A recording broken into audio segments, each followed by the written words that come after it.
The voice he never shared it began on a Thursday morning in Chennai, just as the sun was slipping through the dusty shutters of a small two-room apartment on the fourth floor of a faded building.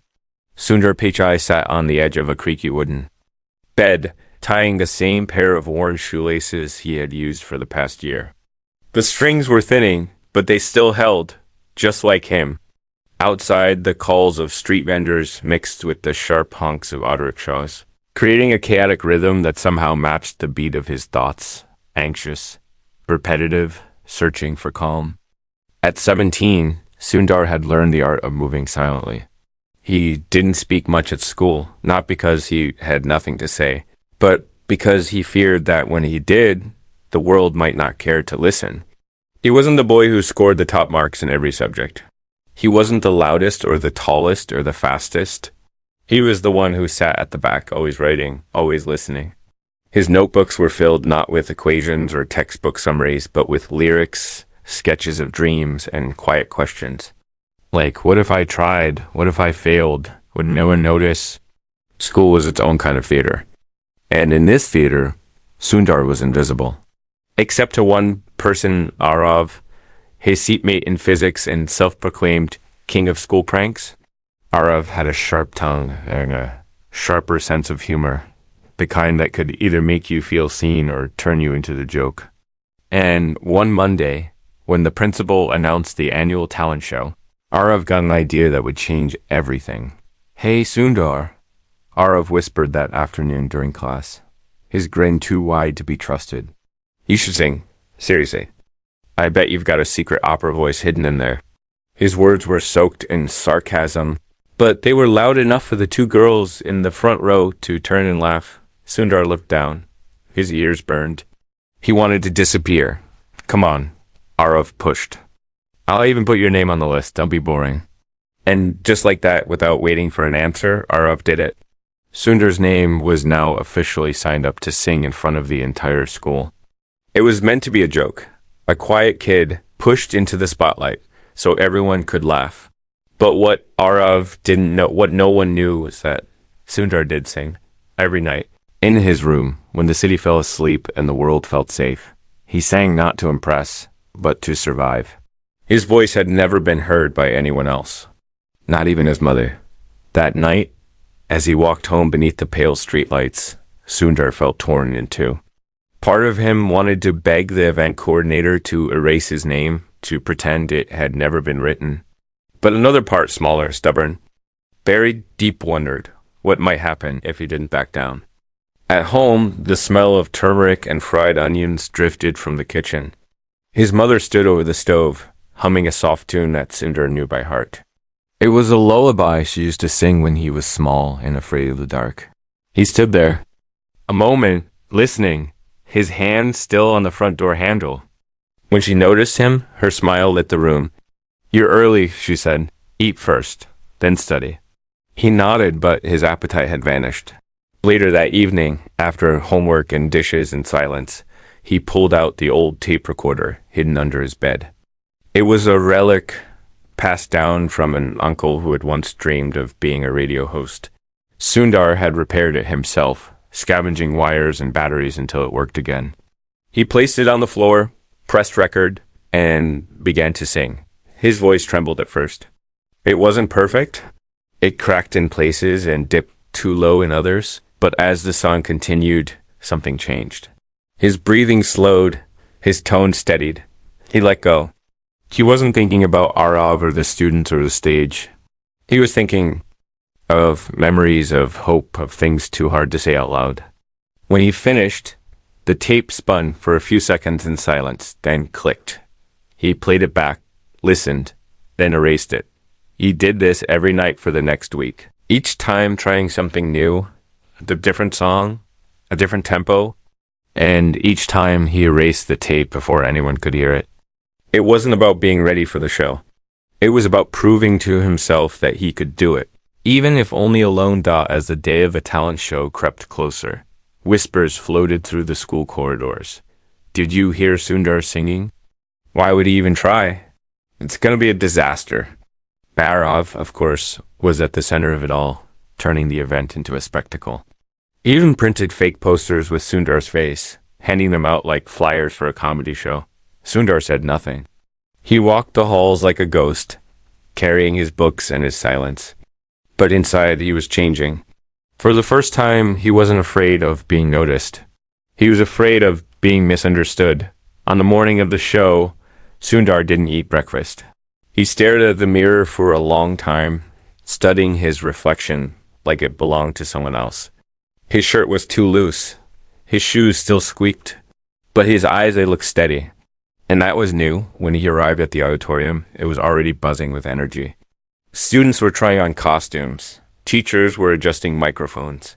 And the principal was pacing nervously with a clipboard. Sundar found his name on the list. He was third to perform.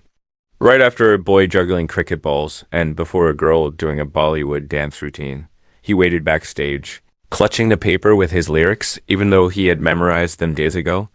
He could hear the audience laughing, clapping, reacting to each act, and then, suddenly, it was his turn. His name was called. The room went quiet. Footsteps. Heartbeat. Then the lights dot as Sundar walked to the center of the stage. A murmur rippled through the crowd. Some were curious. Most were waiting to laugh. Arav, sitting in the front row, smirked and leaned forward. As if preparing for a punchline, Sundar looked out at the sea of faces. He felt his throat tighten. He could feel his legs trying to shake. But he held the mic dot and then he began to sing dot. It was not the loudest voice. It was not the strongest, but it was real. Hauntingly real. Every note carried a piece of him, his fear, his hope, his pain. The auditorium fell still. Tones were lowered. Mouths stopped moving. For the first time in his life, Sundar was not invisible. He was undeniable. Dot, when the song ended, there was a long pause. A silence so deep it felt like the world had forgotten how to breathe. Then one clap, another, and another. The sound grew until the entire room stood up, not for a joke, but for a moment they would remember. Arav didn't smile, but Sundar did. Dot. And just as he stepped off the stage, feeling something inside him crack open like sunlight through broken glass, the principal walked over. Her face was unreadable. She leaned close and whispered something that made Sundar stop in his tracks. "You need to see me after the show," she said. "There's something you should know. Something about your father." The applause still echoed behind him. But the world suddenly tilted. Asterisk, the secret behind the silent center, stood backstage, stunned, as the sound of applause faded like the tide pulling away from the shore. He didn't move. He didn't speak. The principal's words clung to him like a fog, thick, strange, and impossible to ignore. "There's something you should know. Something about your father." His mind replayed those words over and over, trying to make sense of them. He had known his father as a quiet, hard-working man. Not loud, not angry. Just absent, not physically, but emotionally. The kind of man who sat at the dinner table and ate in silence, who worked late but never spoke of work, who never asked Sundar how school was or what he dreamed of. For years, Sundar had convinced himself that maybe that was just how some fathers were. Now, for the first time, he felt there might be more. As the final act wrapped up and students poured from the auditorium. Laughing and chatting, Sundar stood in the hallway just outside the principal's office, his hands still trembling slightly from the performance. But it wasn't the singing that had shaken him. It was the waiting, not knowing. The door opened slowly. "Come in," the principal said gently. Her office was small but neat, with tall stacks of papers and a bookshelf filled with old trophies and dusty novels. She motioned for him to sit, then walked over to her desk and opened the drawer. From it, she pulled out a thin envelope, aged and sealed, with Sundar's name written in handwriting he did not recognize. "Your father gave this to me 3 years ago," she said. "He asked me to give it to you when the time was right." "He said you'd know when." Sundar stared at the envelope. "He didn't reach for it. Today felt right," she added. "What you did up there. That wasn't just a performance. It was a turning point. For you, and maybe for your understanding of him." He took the envelope, hands cold. The paper felt fragile, as though it might fall apart in his fingers. Thank you, he whispered. You're welcome. And Sundar, whatever you find in there, remember, it's not the end of the story. It's just another beginning. He nodded and left the office without speaking. Outside, the sun had dipped low, painting the schoolyard in long golden shadows. The distant buzz of traffic hummed in the background. Sundar walked past the gate, past the chai stand, past the old banyan tree where kids often hid during lunch. He didn't stop until he reached the small rooftop of his building, the place where he sometimes went to watch the city sleep. He sat down, the envelope in his lap, and stared at the skyline. His heart thudded slowly, deliberately, like it was trying to give him time then. With a deep breath, he tore the seal. The letter inside was written in blue ink on yellowed paper, folded neatly in thirds. ****. Dear Sundar, it began. If you're reading this, it means you've done something brave. And for that, I'm proud. I know I was never the kind of father you could talk to. But that wasn't because I didn't care. It was because I didn't know how to show it. I've spent most of my life hiding a part of myself. And now, maybe it's time you knew the truth. Sundar's eyes scanned the lines quickly at first, but then he slowed down, each word pressing against him like waves. When I was your age, I wanted to sing too, not as a hobby, not just for fun. I wanted to sing because it was the only time I felt alive. I had a teacher who believed in me. She told me I could make it, and for a while, I believed her. But your grandfather didn't. He said music was a waste of time. Said men in this family work with their hands, not with their hearts. He burned. My lyrics forced me into engineering. Said dreams were for fools. So I did what he asked. I obeyed. And I buried that voice inside me, but it never stopped singing, even if I never let it out again. When you were born, and I saw your eyes. For the first time, I swore I would never be like him. I told myself I'd support whatever made you feel free. But life, it has its own noise. Jobs, bills, stress, fear. And somehow I forgot to say those words out loud. I hear you humming in your room sometimes, late at night. I know that sound, and I know what it means. Don't let the world silence you the way I did. Don't wait until you're old and full of regret to find your voice. If you're singing, keep singing, even if no one listens at first, because one day they will. Love, Appa. Sundar sat there for a long time, the letter open in his hands, the wind tugging at the corners. He thought about all the nights he had sung in secret, afraid of being mocked. And he thought about the man in the next room who had heard it all and never said a word, not because he didn't care, but because he didn't know how to speak a language his own father had stolen. From him got later that evening, Sundar walked back downstairs. His father was in the living room, fixing the fan as he always did on weekends. He didn't look up as Sundar entered. "Pa," Sundar said quietly. His father paused. "Yes, I sang today." His father set down the screwdriver slowly, then turned to face him. "I know," he said. His voice cracked slightly. "I heard." They stood there, neither speaking. Then, in the quietest voice Sundar had ever heard him use, his father said, "Your grandfather never let me. But that letter, it was my way of trying." Sundar stepped forward. "Then let's sing something, now, together." His father's eyes widened. "I haven't sung in years." "That's okay. I haven't sung in front of you ever." A pause. And then slowly they began. No stage. No microphone. No spotlight. Just two voices, raw and uncertain, meeting in the middle of a quiet apartment. In that moment, the years of silence began to melt away. And for the first time in Sundar's life, he felt something stronger than applause. He felt connection. But as they sang, unaware of the time, unaware of anything outside that room, a text message lit up Sundar's phone on the table. Nearby. It was from an unknown number. "Your performance was posted online. You need to see what's happening. People are watching." A lot of people. Sundar didn't know it yet. But the next 24 hours would change everything. Asterisk the noise beyond the walls. Sun hadn't yet risen when Sundar woke up to the sound of his phone buzzing on the floor beside his bed. His room was still wrapped. In the hush of early morning, the soft blue light of dawn crawling through the window like a question waiting to be answered. Outside, Chennai had not yet begun its usual chorus of honking rickshaws and shouting vendors. Everything was still, except for that screen buzzing, flashing, persistent. He reached down gradually, rubbed his eyes, and picked up the phone. 23. New messages 18, missed calls, 4 voicemail. Sat up straight. His fingers shook slightly as he opened the first message. It was from his classmate Shruti, someone who barely spoke to him at school. Sundar, you're going viral. Your videos everywhere?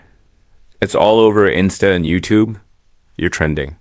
The next message came from his physics teacher. Brilliant. Performance. I had no idea. Proud of you. Someone sent the clip to their cousin in Delhi. It's spreading fast. One by one, he opened the others. Emojis, screenshots, links, reactions. People he barely knew were now sharing his name, his face, his voice. And each message carried the same tone shock. Praise. Awe. The clip from the talent show, shaky and filmed on a phone, had been posted by someone in the audience. Within hours, it had gathered thousands of views. People weren't just watching, they were commenting, sharing, asking questions. Sundar stared at the screen, overwhelmed. It felt surreal, as if he were watching someone else's life unfold. Part of him wanted to crawl back under the blanket and pretend it wasn't happening. The other part, the part that remembered every night of singing into an old recorder. Every time he swallowed his voice to fit in, felt something shift. Not pride, exactly. More like recognition. He had spent years hiding, and now the world was, without warning, listening. In the kitchen. His mother was already up, lighting the stove. The smell of ginger and boiling tea filled the air. He walked. And slowly, holding his phone. Double quotes, he said, voice low, I think something strange is happening. She looked up, her eyebrows lifting in concern. What do you mean? He turned the phone toward her, showing her the messages, the video, the comments. She blinked, stared, then sat down in silence, one hand on the table. This is ... you're singing. She asked, her voice caught between disbelief and emotion. Yes. He whispered. A long pause followed. She reached out and held his hand. You sound like your uncle, she said softly. He used to sing just like that, before he gave it up. They sat in the quiet for a few moments. No excitement, no shock. Just understanding. And then the phone buzzed again. This time, it wasn't a classmate. It was a message from an email address Sundar didn't recognize. From ritu.verma@zmedia. And subject, urgent, interview request body. Hello, Sundar. Your recent performance has caught national attention. We would love to interview you for our youth talent segment this week. Please let us know your availability. His breath caught in his throat. National. He set the phone down, overwhelmed. It was all happening too fast. Yesterday, he had been a quiet student at the back of the room. Now, journalists were emailing him. Now people knew his name. By midday, he couldn't walk to the corner store without someone stopping him. The man who sold bananas called out to him, singer boy, with a grin. 2 little kids followed him for half a block, giggling and humming the tune from his song. Even the building watchman, who barely spoke more than a grunt most days, gave him a slow nod of approval. But not everyone was cheering. When he returned to school the next day, something had changed. Not just in him, but in the way people looked at him. It wasn't mockery anymore. It was curiosity, calculation. Some smiled at him, some avoided him. And some, like Arav, looked at him with something harder to name, something that stung more than insults ever did. During break, Sundar walked toward his usual bench under the neem tree. Halfway there, Arav stepped in his path. So, Arav said, tilting his head, you really fooled us, huh? Sundar didn't answer. That was your plan? Play the shy kid, then drop a surprise act and become famous overnight? Arav's voice wasn't loud, but it carried. A few students nearby turned to listen. I didn't plan anything, Sundar replied. steady but soft. I just sang. Arav scoffed. Yeah, right. And I'm the next Amitabh Bachchan. Sundar started to walk past him, but Arav's next words stopped him cold. Asterisk. Just remember, fame's a bubble. It pops fast, and people forget even faster. For the rest of the day, Sundar kept his head down. The attention felt heavier now, not exciting like before. Whispers followed him in the hallways. Not cruel, but curious, probing. He had become someone to watch, not someone to note out later that night. At home, he sat on the floor of his room, headphones on, phone screen glowing with new notifications. More shares, more views. The video had crossed 500,000. Someone from Mumbai had invited him to a virtual audition. Another wanted him to perform live on a WBCS dot, and yet all he could think about was Arav's voice in his head. Fame's a bubble. He turned off the phone. That night, sleep didn't come easily. His dreams were crowded with noise cheering, clapping, whispers, gouts. He woke up before dawn and went to the rooftop again. The city still slept, and the sky was a quiet blue. It was the only place that didn't ask anything from him. He thought about the letter from his father, about the voice hidden for decades, and he asked himself a question he had been avoiding for days. What do I want this to become? He had always sung for himself, but now people wanted him to sing for them. That came with pressure, expectation, judgment. He closed his eyes and hummed a few notes, letting them float into the air. Then he opened his eyes and saw someone standing near the edge of the rooftop. It was Arav. Sundar stood quickly, surprised. How did your mom let me up? Arav said quietly. I told her it was important. Sundar didn't know what to say. The silence stretched awkwardly between them. Arav finally looked up. You're better than I thought. Sundar blinked. What? You're singing, Arav said. You're good, really good. The compliment felt strange, unsure, like a hand offered too late. So why the sarcasm? Sundar asked. Arav sighed. I guess I didn't like that it wasn't me up there. I always thought if anyone from this boring school got noticed, it would be me, not you. Sundar tilted his head. Then why'd you put my name on the list? I thought it'd be funny, Arav admitted. But then you walked on stage, and you weren't funny. You were something else. A pause. Look. Arav continued. I don't know what's going to happen next for you. But if you're smart, you won't let it go to your head. People love a star, but they also love tearing them down. Sundar nodded slowly. Not in agreement, but in understanding. I don't want to be a star, he said. I just want to sing, that's all. And for the first time, Arav didn't laugh. He just said, good. Because real voices don't need spotlights. They just need to be heard. They stood there in silence, two boys on a rooftop in a city that rarely paused. For a moment, they weren't rivals or jokes or roles. They were just people. Flawed. Confused, trying, but downstairs, the phone lit up again. And this time, the message wasn't from a fan or a journalist. It was from a woman named Ananya Mira. Hello, Sundar. My name is Ananya. I knew your father, and I knew his voice. We need to talk. The echo of a forgotten song. Sundar stared at the message for several minutes without moving. My name is Ananya. I knew your father, and I knew his voice. And we need to talk. It felt like the world had tilted again, just as it was beginning to make sense. After days of being pulled into a storm of unexpected fame, interviews, praise, confusion, and whispered jealousy, he now faced something deeper, something older, someone from the past. He sat on the edge of his bed, rereading the message. His hands itched to reply, but doubt crept in. Who was she? What did she mean she knew his father's voice? Was she family? A friend? Someone his father had never spoken of? His father was in the other room, asleep, the slow creak of the ceiling fan marking time like a heartbeat.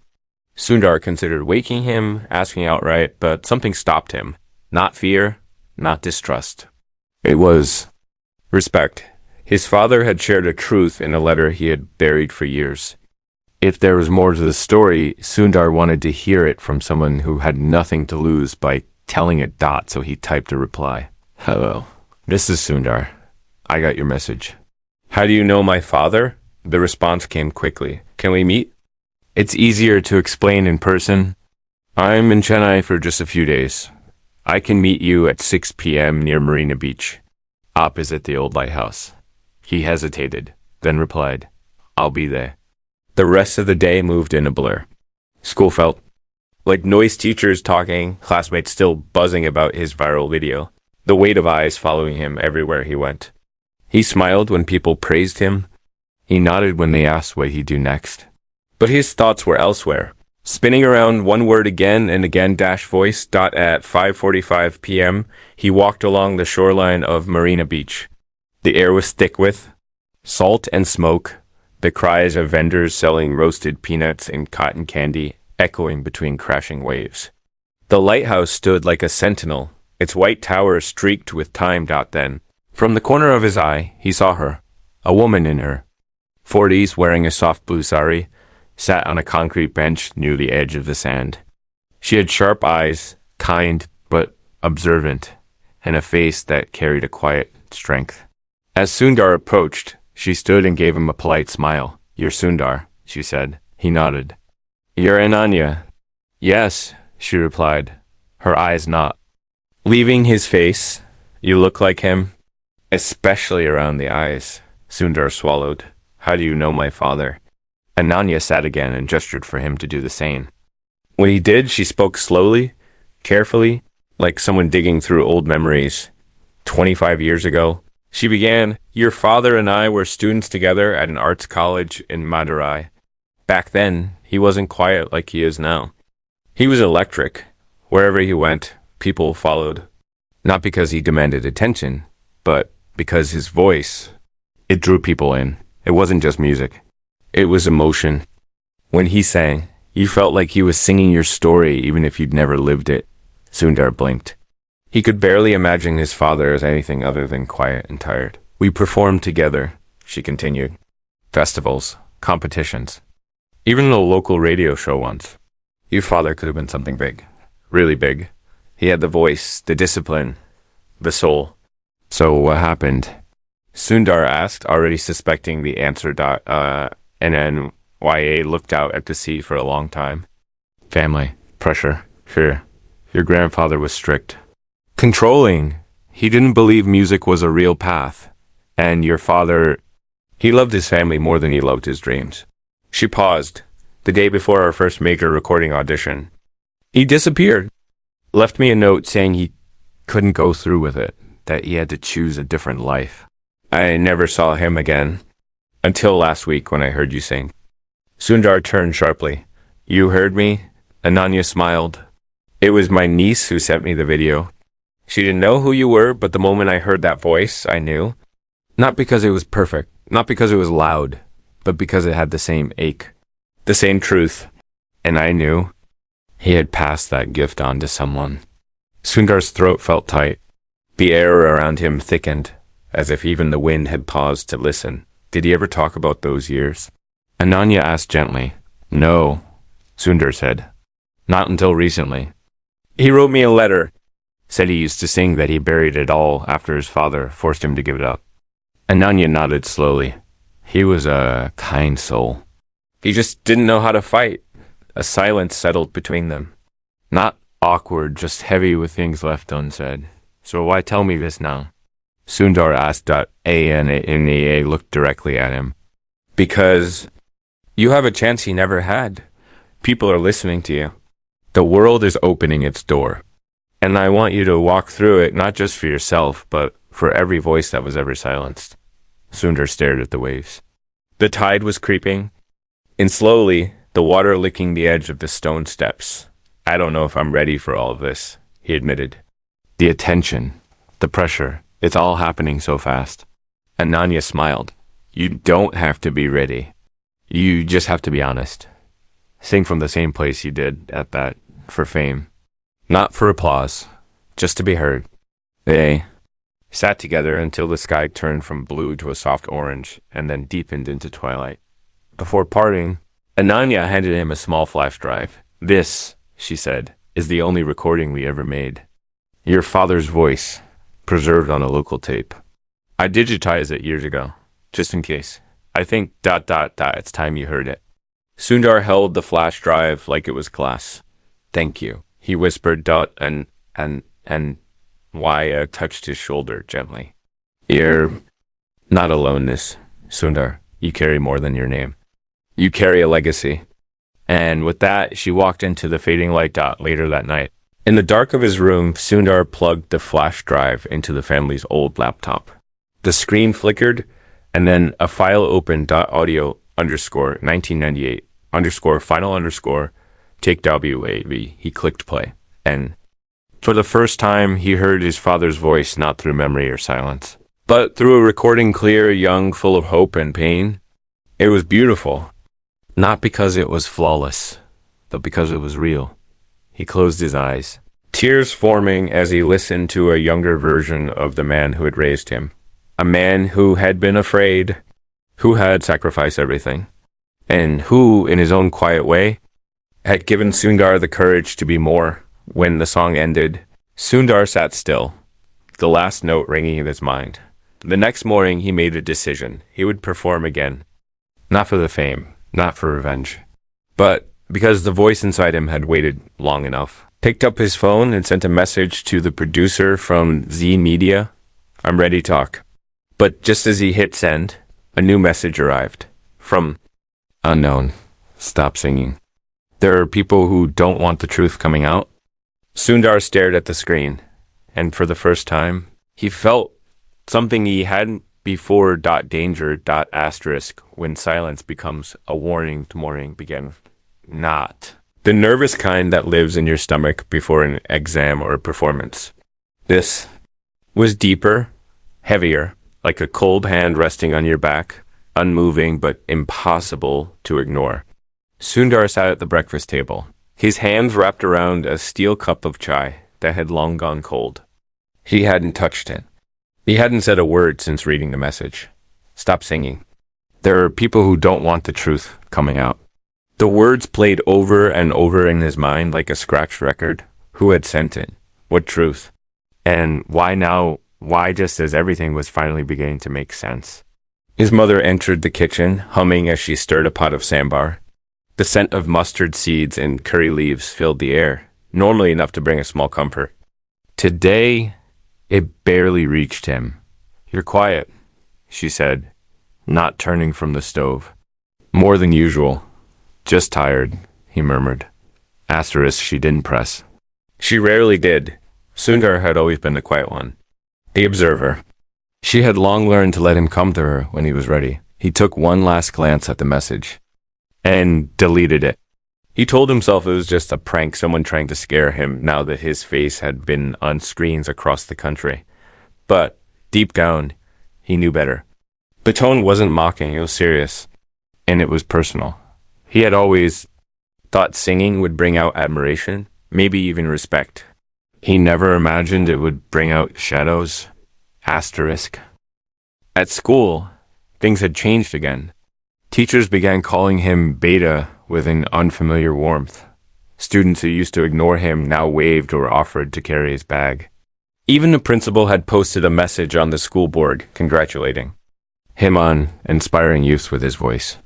And yet, none of it felt real. The attention was starting to feel like a costume someone had draped over him. Flattering, maybe. But heavy. Not his. He walked through the halls like a stranger in his own life. During lunch, he pulled Arav aside. Did you tell him about my dad's past? Sundar asked. Voice low. Rav frowned. What? About him being a singer. About that. Old recording. Anything like that. No, Arav said, confused. Why would I? Sundar hesitated. Someone messaged me, anonymously, said I should stop singing. Arav's face shifted from confusion to concern. Seriously, who? I don't know. Arav looked around and leaned closer. You think it has to do with your dad's past? Maybe. Maybe someone knows more than they're saying. Or maybe someone doesn't want you digging into it. Arav said. The words landed with a quiet thud. That evening, Sundar skipped his interview with Z Media. He messaged the producer, saying he needed time. They responded kindly, said they. Understood, but warned him the window of attention might close fast. He didn't care. Not right now. Instead, he went back to the flash drive Ananya had given him. He played the old recording again. Listened to every breath, every note, searching for something, anything that might give him a clue. And then, near the end of the file, just before the final chorus, he heard something strange, a voice. Not his father's. Muffled. Distant. But clear enough to make out a few words. He won't stop unless we shut it down. Sundar paused the audio. Heart racing. He rewound. Played it again. He won't stop unless we shut it down. It hadn't been part of the performance. It was someone speaking off mic. A warning, a threat caught by accident and buried for years. A voice from the past reaching forward like a ghost trying to be heard. He sat back, shaken. What had his father gotten involved in? Why hadn't he ever spoken about this? He wanted answers, and there was only one person who might still have them. The next day, Sundar returned to Marina Beach. The air was thick with humidity, the waves restless, gray clouds rolling above like the sky itself was holding something back. He found Ananya seated on the same bench, as if she had never left. When she saw his face, she knew something was wrong. You heard it, she said. He nodded. The voice in the recording, someone saying, he won't stop unless we shut it down? Who were they talking about? Ananya sighed. We were part of a small activist group back then, students mostly. We used our music to speak about things that weren't allowed. Poverty, caste discrimination, corruption. Your father's songs were filled with messages, beautiful, quiet, but powerful. She looked out at the ocean. Not everyone liked that. One night, after a local performance, we were warned, told to stop, that we were stirring things that were better left untouched. Your father was the loudest among us, not in presence. People listened to him, and that made him dangerous. Sundar's hands tightened into fists. So they threatened him? Yes, she said. But he never told me who. It was only that someone had come to his house. Spoken to his father? After that, he vanished from the group. Stopped singing. Stopped everything. And you never saw him again? Until your video went viral, no. I thought he had moved on, forgotten it all. But I was wrong. They sat in silence. Whoever sent that message, Sundar said quietly. They're still watching. They're still afraid, Ananya nodded. And that means what you're doing matters. He looked at her, eyes wide. But what if they come after me? I'm just a student. You're more than that, she said. You're your father's? Voice continued. And your song is no longer just yours. It's a memory, a rebellion, a truth waiting to be heard. As she stood to leave, she placed a folded piece of paper in his hand. These are the names of the others from our group. She said, the ones who stayed silent, some might still be around. Some might know more. Sundar watched her walk away, the list trembling in his hand. He had thought this was just about music, just about finding his voice. But now, it was clear, this wasn't just a story about a boy singing on a stage, it was a story about truth, about legacy, about the weight of voices buried too long, and someone, somewhere, wanted that truth to remain hidden that night. Sundar sat by the window of his room, watching the lights of the city flicker on one by one. He didn't sing, not yet, instead. He stared at the names on the paper. He would find them. He would ask every question, because silence had protected lies long enough, and the truth was humming, just beneath the surface, waiting to rise. Asterisk the song. They tried to silence F City was quiet, but Sundar's mind was not . It had been 4 days since he sat across from Ananya at Marina Beach. 4 days since he held that list in his hand, a folded piece of paper that now felt like a map. Names, written in faded blue ink, names of people who had once stood with his father, not just on a stage, but for something greater. People who had sung about truth in a time when truth had been too dangerous to speak. He hadn't sung since receiving the anonymous message. His voice, once trembling but fearless, now sat deep inside his chest, like a bird, unsure if the sky was safe. He had always thought music was just art. He never imagined it could be a threat. And yet, that message, short, cold, and clear, had reminded him that not all silence is chosen. Sometimes, it's forced. On the 5th day, Sundar made a decision. He would find every name on that list.